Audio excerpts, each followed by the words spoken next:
Is it on? Okay. I just typed to the group, to our fans. We're working on it. So apparently we've worked on it. You see, that's what you get when you start us early.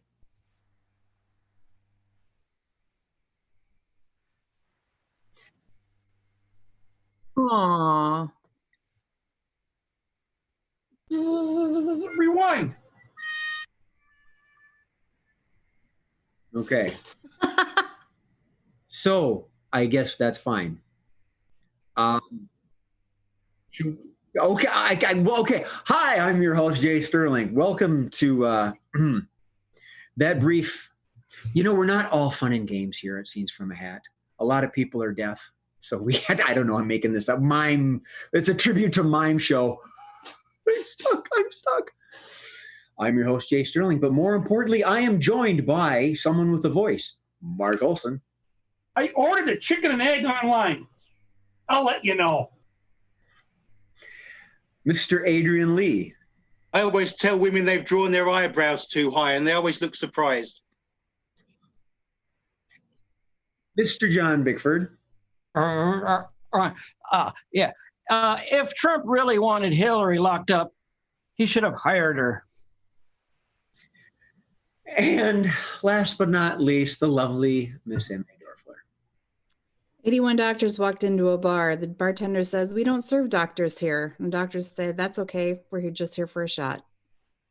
Ba-doom! And that's why I once introduced her as a woman with 1,000 shots. So, or I will at another day. So, welcome to Thursday's edition. And what we're going to do is I have my blue hat and I pull this out of the hat. Dramatic pause. We are going to play a game called Changing Lines. And this game is for Mr. Mark and Miss M.A.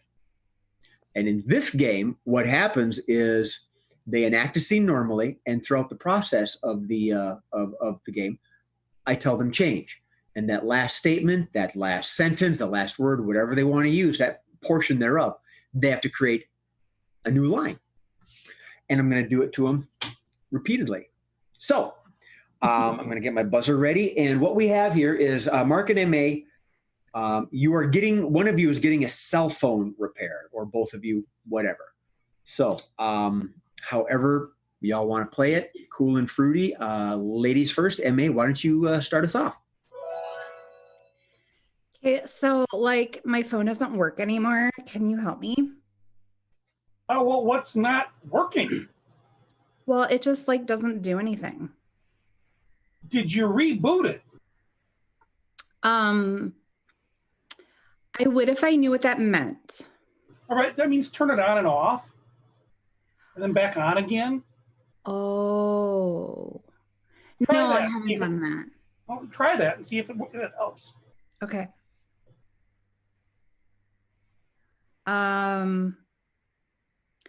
Well, I can get to the home screen. That's a good start. But now like the little thingies on the screen don't work. Change. Now the little pigs don't fly anymore. Change. But now there's llamas all over the place. Change. But now there's clowns, and I'm afraid of clowns. Well, you know, those clowns, you know, they really have big feet. So I can see why you'd be afraid of the clowns. They also oftentimes wear weird things. But let's get back to trying to repair your phone. So you got clowns all over it. Mm-hmm. Did you download something from the internet that you shouldn't have?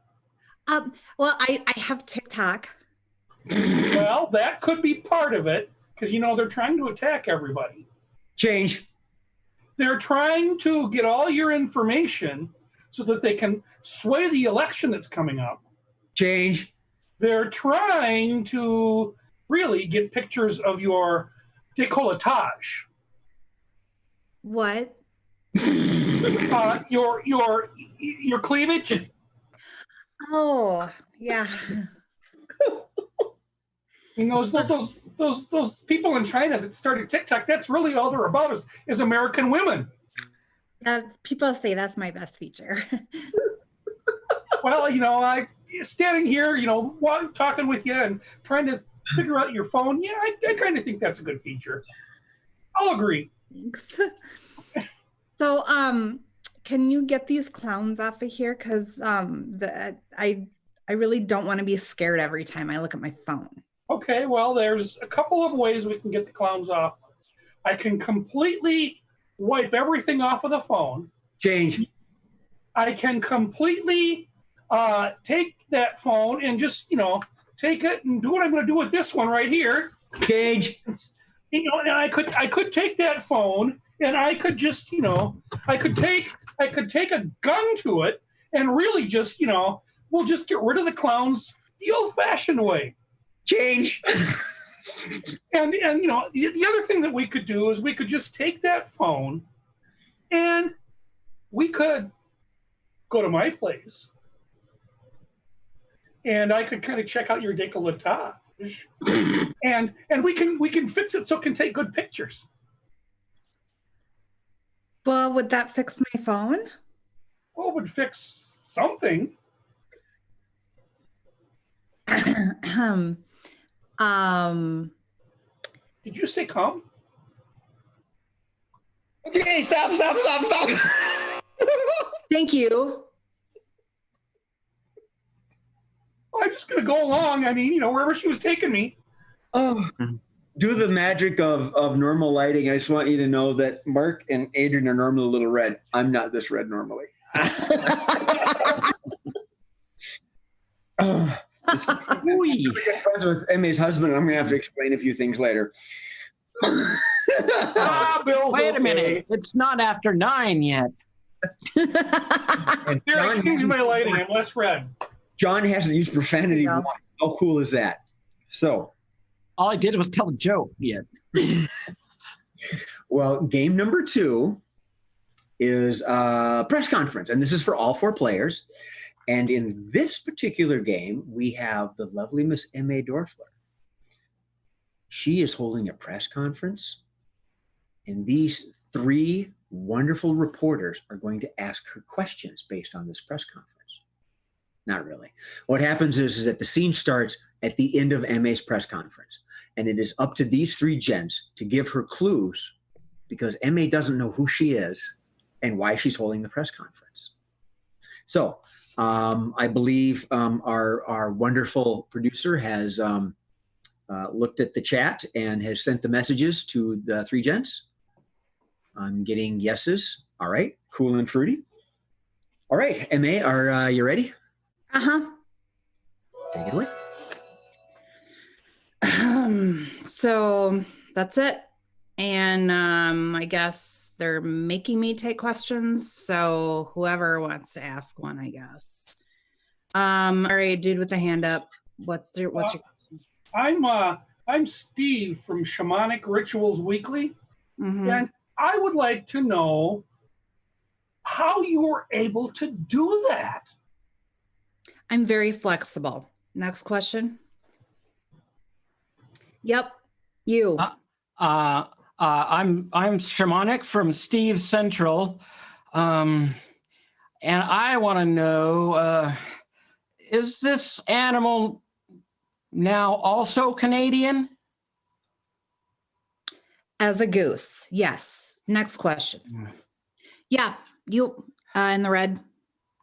I'm Billy Suggers from Spoonerism Weekly. I'd like to know, are you looking forward to the end of October? Is this something that you've been preparing for a long time? Yeah. I'm a planner, so yeah.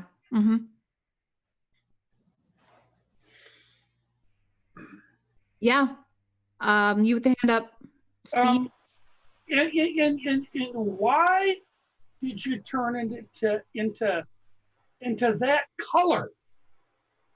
It goes with that thing he was talking about October, but why that color? Hey, I like orange, so get off my back. All right. Yeah, you with the hand up, shaman, whatever. Yes. Yeah. I don't know what it is. Do you in your practice use a cauldron? Well, I am a witch, so yeah. Yes, in the red. Do you think you're going to end up with a spell in prison due to that kind of transformation that you're doing there?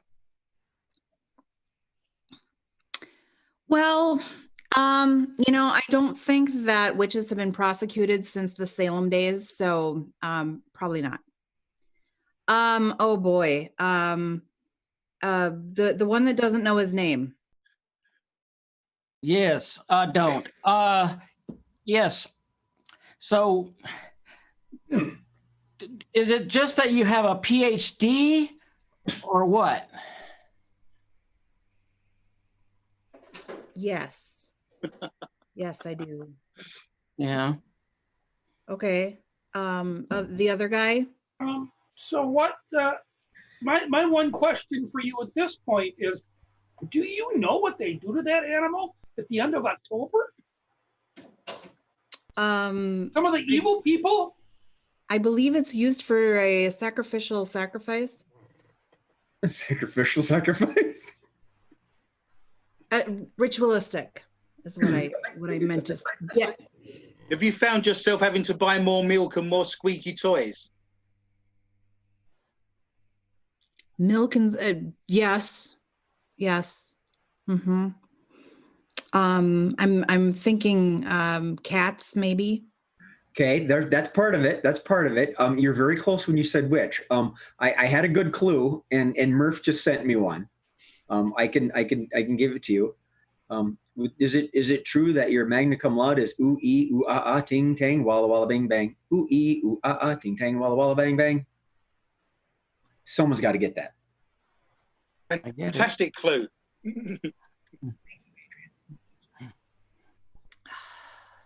Nope. All right, you better ask Mr. No Name then. Okay, Mr. No Name. Yeah. When she comes back on the show, will you change her back?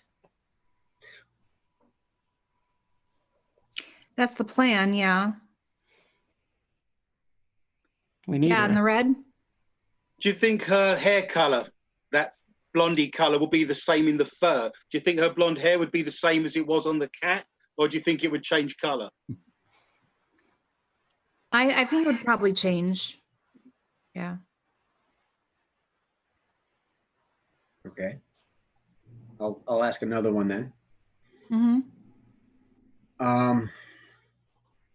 So do you actually have a degree, or does all that dancing around the fire suffice?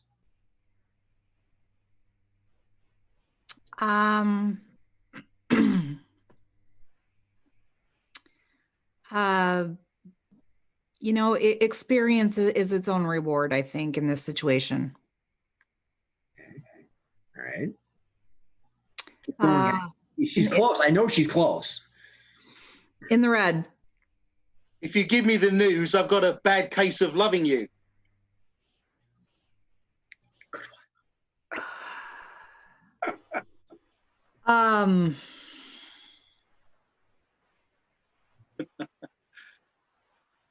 God, my brain is just drawing a blank. I got one too. Go ahead, guys. I got one. Okay, no name. Is it a 4-year or an 8-year that you have to get through? It's actually not that specific. It's 2 years. Oh. Yeah, in the white. It hurts when I do this. You told me don't do that. Why? Well, being a doctor, I would have to say that yeah, you shouldn't do that. Put it together. Put it together. Being motion number 9. A doctor of witchery. I can't believe you just did that. Witch doctor. Okay. Mischief. Why are you holding this press conference? It has to do with the cat. I somebody into a cat. Okay, go ahead and gents, go ahead and give her some clues. Mr. No Name? We don't have enough females on this show, so we really don't want her to be a cat. Even though Sherelle? The whole Halloween thing, the cat, Sherelle, it made sense. It was much ado about nothing, really. Yeah. Good. Sherelle is off right now. Commercial for her. Folks, one of our regular Thursday players, Sherelle, is rehearsing right now. She's in Much Ado About Nothing over in Stillwater. So we decided to include her in the show that way. Cheers, Sherelle. Break a leg. Shakespeare in the parking lot. There you go. So let's move on to game number three. Shameless plug. This is switching roles, and this is for Mr. John and Mr. Adrian. And what we have here is switching roles is a game where they will enact a scene, and I will yell switch. And theoretically, Adrian will pay attention, stop talking, and let someone else speak, namely John. Now, this is a common occurrence that Mark went through several months before I finally pulled him aside and says, listen to the words that I'm saying. You're not alone, Adrian. We've all done it. So, switching roles. John, you are a mortician. Good. Okay. Excellent. Adrian, you are the spouse of the deceased. And you are planning some funeral arrangements. So, dramatic pause. When I yell switch, they will change their roles from the client, the spouse's deceased, the spouse's wife, whatever you want to say, to the mortician.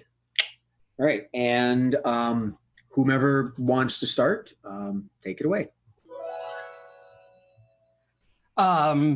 So you want the body posed in a weird way, and I think it kind of goes against my morality, really.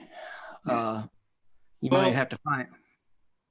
She was my yoga instructor. That's how we met. We had an illicit affair, and it left me in a really difficult position. Yes, and that's the position that you are wanting me to recreate from these multitude of photos you have. Some of those are etchings as well. That's not art. That's really good pornography. Yeah, you probably won't get most of them back. I was wondering, there's certain things that have been added that I was slightly concerned about. She never had a moustache when I gave it to you. Well, yeah, we were trying to cover up some of her more difficult to cover up injuries. Switch. And of course, she had so many zits around her face from the downward dog and all the sweat. We had to put some sort of facial hair there. It would have looked terrible with the coffin lid open. We can't have people going by and seeing all of that. And to be fair, the moustache does match her hair. I think we've done a really good job. Well, yes, it does match really well. I kind of wish you'd maybe made it more of the color of her skin, so it didn't she has bright red hair and it just pops. Was there any specific smell you wanted? At the moment, we're going for a nice ripe brie, but we can actually change the smells around. So was there something in particular you wanted in terms of a smell? We can do all kinds of smells here. Well, one of our favorite smells was the smell of truffles as they are pulled from the ground. It's with or without pig essence. Do you want the pig included in that, or just the truffles? Switch.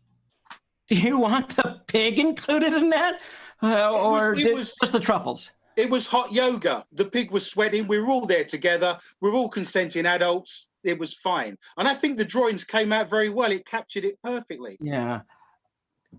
Yeah, I am afraid we cannot make blow up posters of those to set out for the funeral. What if the pig had a black rectangle for its eyes? Would that make a difference? I'm sure his family would see right through that. Well, we've not invited any of the pig's family at the moment, so we can go ahead with that if that's something you're willing to do for me. Well, it's okay because the family's no longer an issue.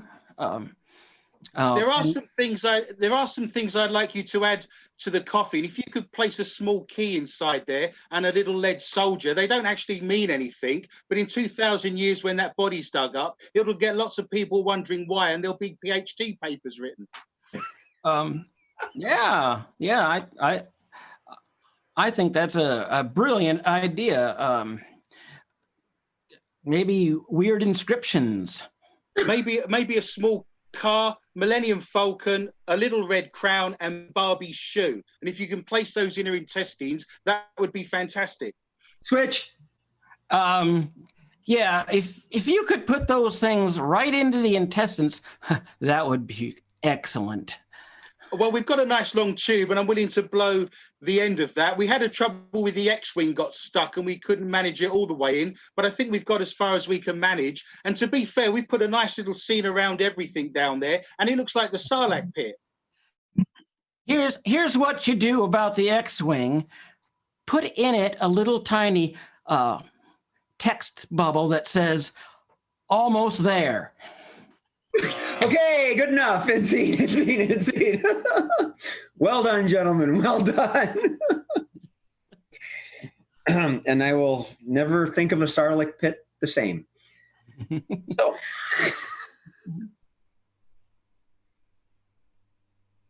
all right. Yes, they're my stalkers. Yeah, Adrian's crew is following us. All right, gents and lady, we have one more game.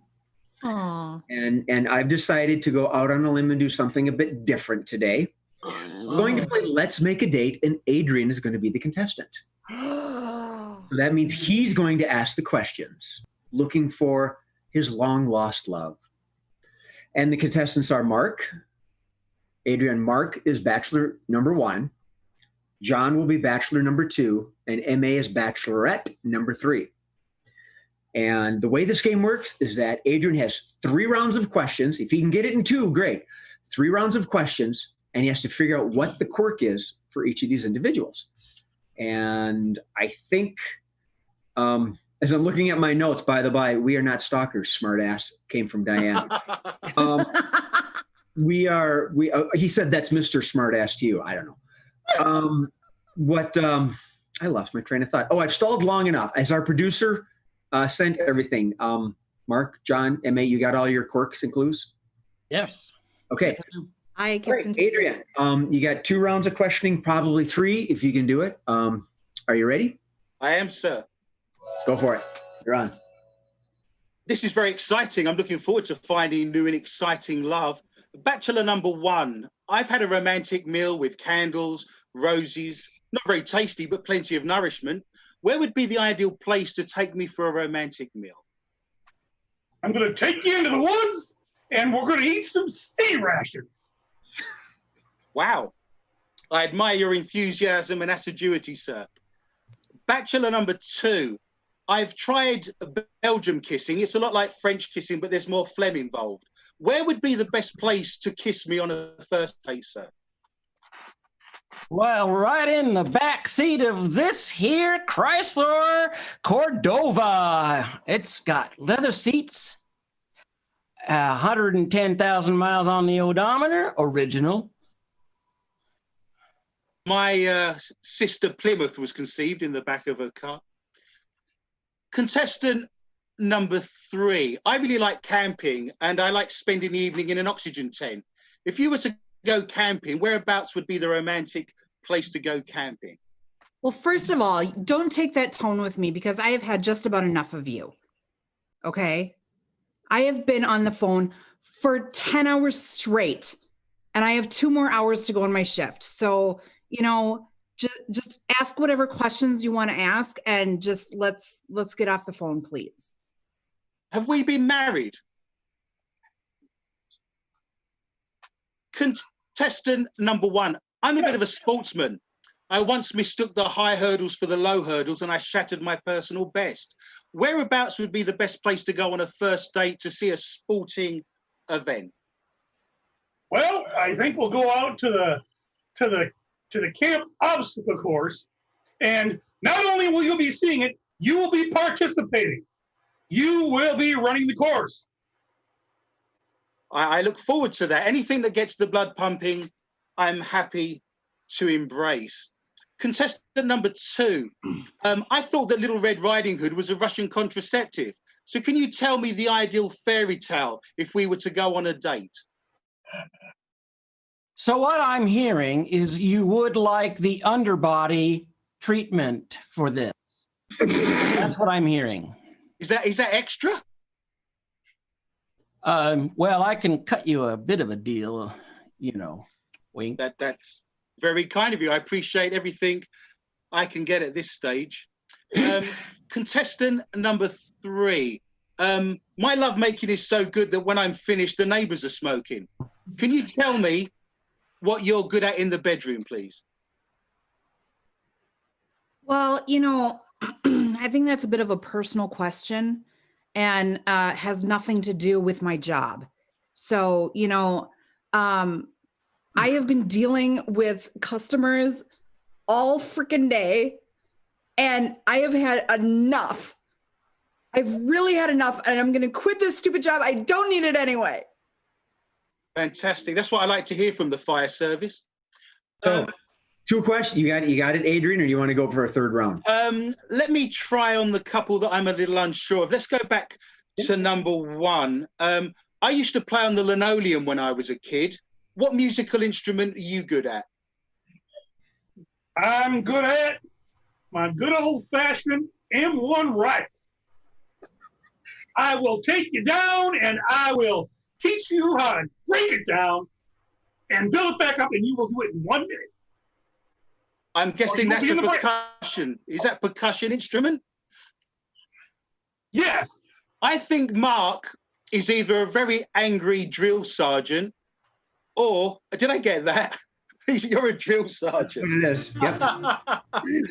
I'll be sure to wear my camouflage and my deer urine when we have our date. I think contestant number 2 wants to sell me a very cheap second-hand car. Yep, used car salesman. Very good, very good. I got a lot of them. Now, contestant number 3 intrigues me greatly, and that's a customer service person who's unhappy with her job, who doesn't like Very good.